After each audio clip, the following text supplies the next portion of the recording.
Hello friends. For today's video, I wanted to just kind of sit down and casually update you on a few things. Some of them have to do with writing and then also some video scheduling things. And I would typically prefer to sort of organize it where I talk about the writing stuff and then I talk about the video stuff, but because one somewhat informs the other, I am going to kind of bounce around a little bit. So if you don't know, I have a first book in a fantasy series that I have written called Peace and Turmoil. It's been out for quite a while, but just the physical copy and the ebook has been out for quite a while. The audiobook is officially out. I will get to details about that here in a little bit, but I plan on having some additional things that have to do with the audiobook. And on top of that, I am putting out the second book in the series, hopefully very soon. However, because there's going to be quite a bit of things involving the release of the second book that are going to be relatively pressing on my time, that does mean that my video schedule is going to be impacted a little bit. What I don't want to have happen is, for one, me to not actually be on top of the writing stuff and get all the videos out, but then that stuff isn't done in an efficient manner. But at the same time, I don't want to focus so strongly on the writing stuff that I neglect the videos and the channel, because this is, one, it's my job, but two, I don't ever want to put my writing as making it more important than the videos that I put out for all of you, because my writing is my passion and I hope to make it a career someday, or at least a hybrid where I can maybe make videos and write, and that can be sort of my full-time job. That would be amazing. But because it is through your support of watching my videos that I don't really want to cut back on putting content up as I'm working on getting the second book ready to be released. However, I'm going to kind of a little bit break down scheduling for myself and how that relates to these two topics. So typically there's three main components to what takes up the most amount of time with my work. Obviously, recording videos is part of it, and prep. And then the reading, which is the fun part, it takes up a lot of time, but it is the best part, of course, of the job. And then the actual editing of videos. And while I do enjoy editing, I also, and I'm sure you've heard many people say this before, it is quite a lot when it comes to the amount of time that it takes. I don't have someone else who edits my videos for me. I also think I'm a little too controlling. That idea kind of disturbs me to even think of somebody else editing the videos, but that's neither here nor there. But anyway, I edit all the videos myself. So I not only have 3 videos that go up a week here on this channel, I also have recently 2 to 3 videos a week that have been going up on my side channel, Full Meta Analysis. The main focus is the videos here on this channel. And the way I typically go about things is I'm much more productive when I can lock into something and focus on that for an extended period of time. I don't bounce around. I don't typically like read for 30 minutes, then I edit a video, and then I don't know why I'm doing that voice, but I don't bounce around. I tend to, I often read a book like, okay, I'm reading this book today. And I also tend to do the same thing with editing, and then as you can guess, I do the same thing with filming. I tend to bulk film. And the reason that this is relevant is that because my writing is going to take up a lot of my time, it is probably going to affect my reading as well as the amount of time I have to edit and to record.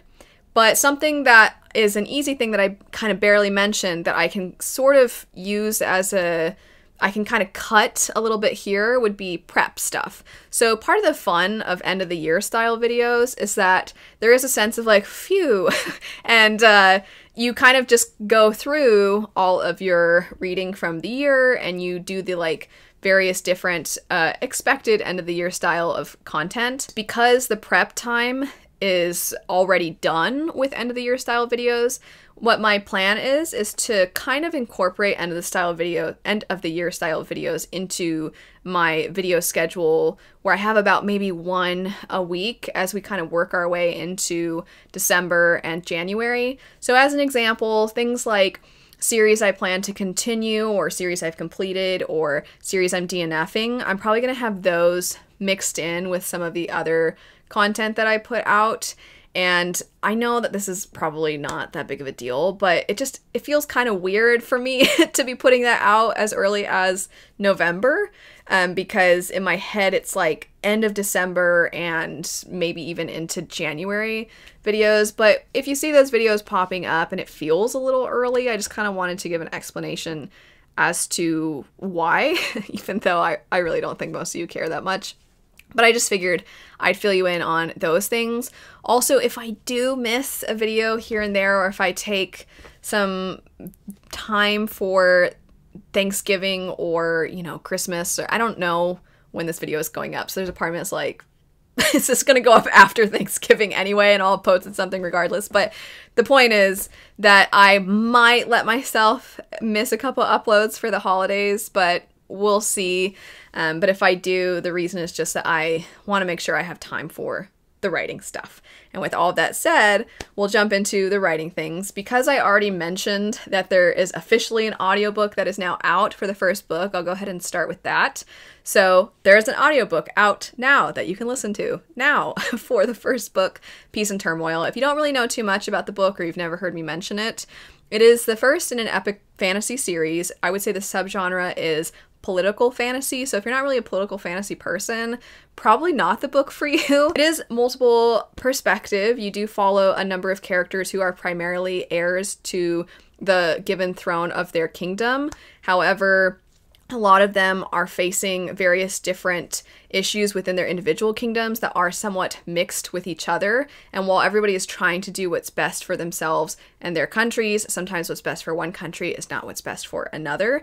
And so you're kind of seeing how all these paths come together. However, because it's the first in a series, there is definitely a lot left to be discovered.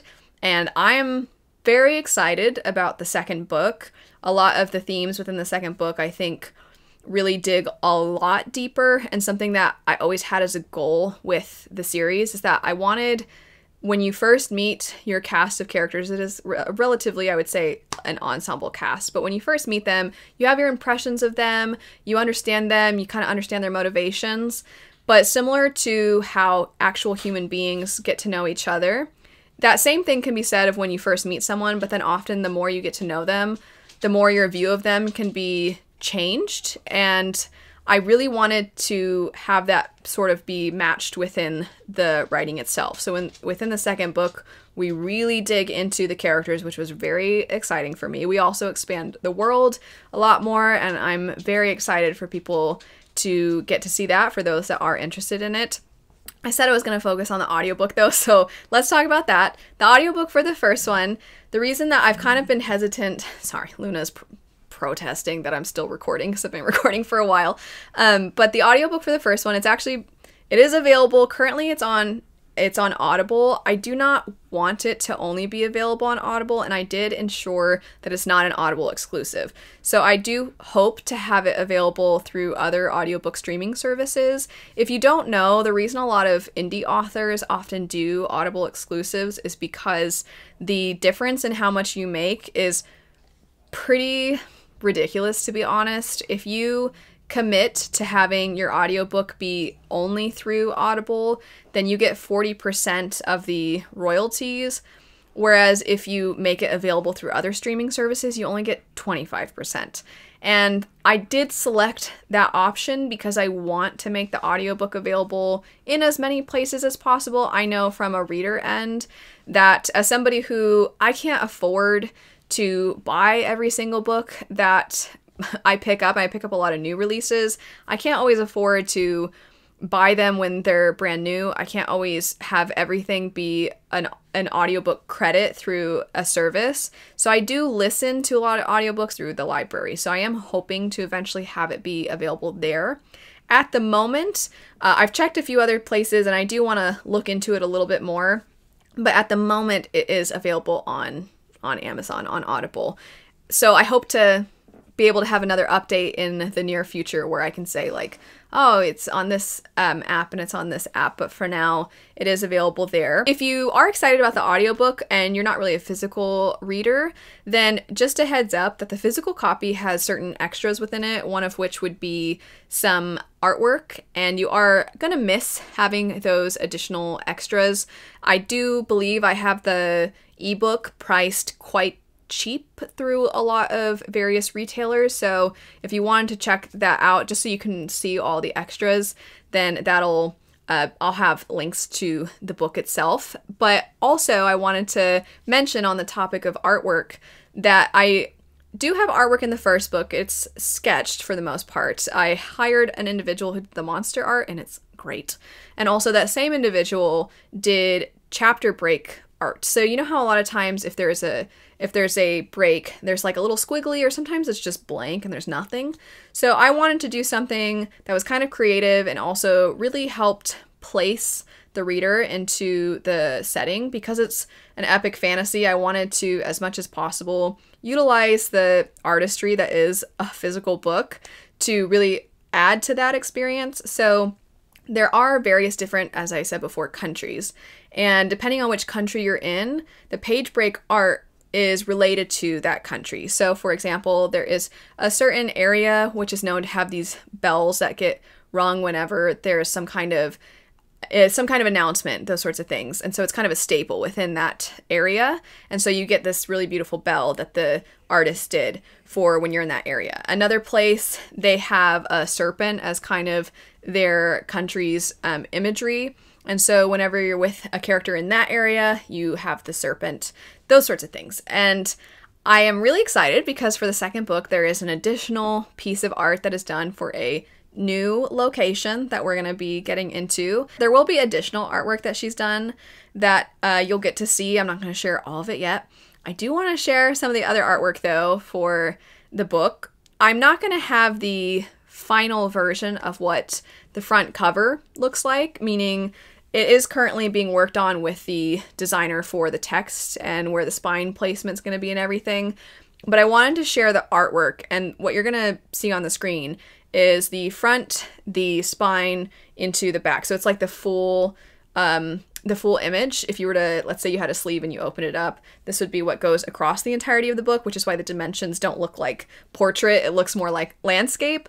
But the artwork is incredible. The artist did such a great job. I don't want to go too in depth as to the idea behind the cover, as I kind of don't want to spoil some of the themes of the story, but I will say everything that I relayed to the artist that I was hoping for with the cover, they captured perfectly.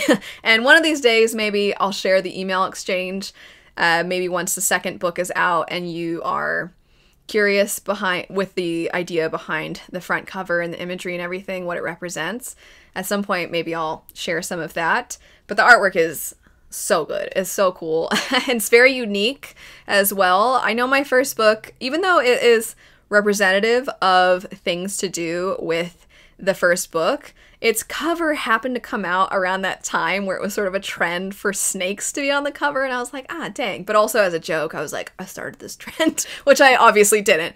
But this one, I'm like, nothing looks like this. The artist does have an Instagram and a Patreon, so I'm going to have both of those linked in the description bar. Please give them some love because they are amazing. And then speaking of artists, I did commission additional artwork to be done by an absolutely incredible artist. They are so fun to work with. They also have an Instagram and a Patreon, so I'll have both of those linked.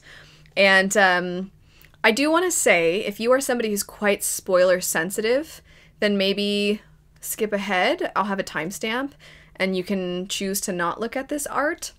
It's not revealing like a death scene or anything like that, but it does kind of hint at something, as most artwork that you would find within a book might. So if you don't want to see it, feel free to skip ahead. But if you're somebody who you're like, it's not like actual spoilers, but I still wanted to give that heads up. If you are somebody though that you're like, yeah, let me see it, then you can see it. And then second, if you're somebody who's like not that interested in the book, but you want to support these artists or you just want to do some cool art, then definitely look at these, because oh my gosh, they're so cool. They're so cool. Well, let me press pause and clarify. One of them is from the second artist I'm mentioning, and then the first one's actually the same artist that worked on the cover art. So it's two separate artists that I'm going to be showing their artwork for.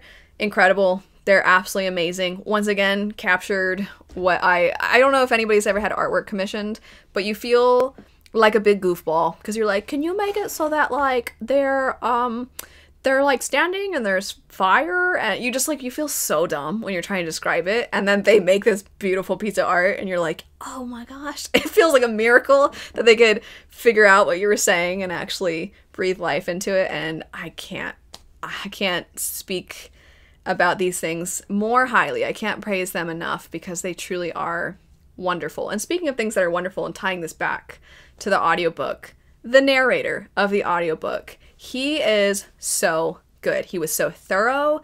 He was such a professional. So I absolutely loved getting to work with him. The company was great. If you don't know, having an audiobook done is very expensive. And I already mentioned earlier, you know, this isn't like the money-making kind of job necessarily. So pretty much all of my savings for the past few years from things like Patreon and any sponsorships, which I don't take very many sponsorships because I don't want to try and sell stuff to you a bunch. And second, because it affects my productivity, and I feel like I'd rather make content than make less content because I'm trying to make some clips for sponsors. Anyway, the point is, it's pretty much like all of the money that I've been saving up to get an audiobook done. And I hope to have an audiobook done for the second one. And certainly I hope to have one done much closer to when the actual second book is going to be released in physical and ebook form. But it still might be delayed a bit because it costs so much.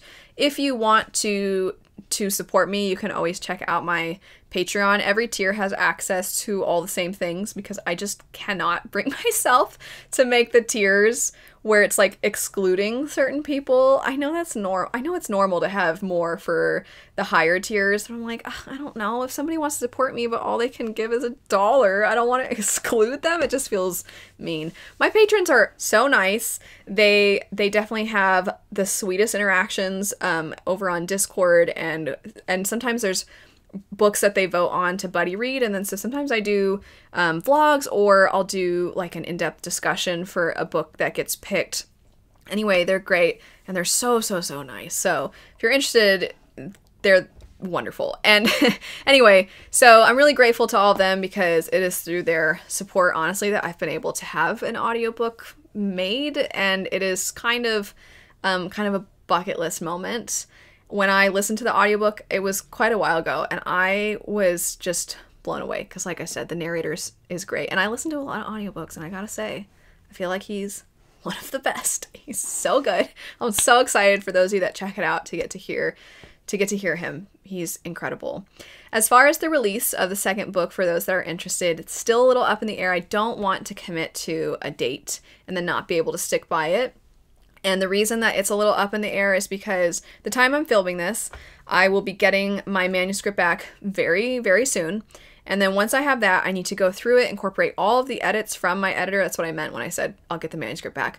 I need to incorporate all of the edits, make sure it is as polished as can be, and then I'll send it to the formatters so that it can be formatted for physical and ebook. And then hopefully from there, we can get it uploaded to the company that I use is called Ingram Spark. It's a print-on-demand service, and then it can be released. But I'm probably going to want to make sure I get a copy sent to myself first, and then I can check that everything looks okay before I make it officially available to all of you. There was a hiccup with the first book where what was intended to be art copies, there were some that got into retailers' websites, and I was like, no, because that meant some people got ARCs, and I was so upset because I'm like, no. And if I happen to see people share pictures online, because I could tell a little bit by a little difference in the detail of the cover art, I was like, that's an art copy. If you want to return it, please do that because, you spent your money and stuff. So I do not want that to happen with this second book, but I think that's it for now. I do apologize that I can't give a more concrete timeline, but I do want to ensure that the formatter has plenty of time to make the book polished as well. So that's the info for that. I don't think I'm forgetting anything. There will be more art than just the art I showed in this video. And as I said, make sure to check out those artists because they deserve more love. They're so good. And also, if you're ever interested in having something commissioned and you like their style, definitely consider working with them. And also, AI art sucks. Let's support more real artists, shall we? Anyway, that's it, I think, for some updates. As I said, because I'm going to be doing a lot of the reading through the manuscript and all that stuff, I will have these random, end of the year style videos potentially coming out early, but hopefully none of you really mind too much. Thanks so much for watching. Thanks as always for all your support, whether it be through commenting, whether it be through on Patreon or sharing videos or whatever it is. It really does mean so much to me. I feel really bad because I feel like some things gotta give, and I feel like sometimes, even though I try to dedicate time to doing From Readers videos where I feel like I can actually interact with all of you, man, I just feel like I can't say thanks enough. I wish I could thank all of you individually, but anyway, I'm getting kind of sappy, so I'm gonna cut it off here. Thanks for watching. I hope you have a great rest of your day, and I'll see you later. Bye.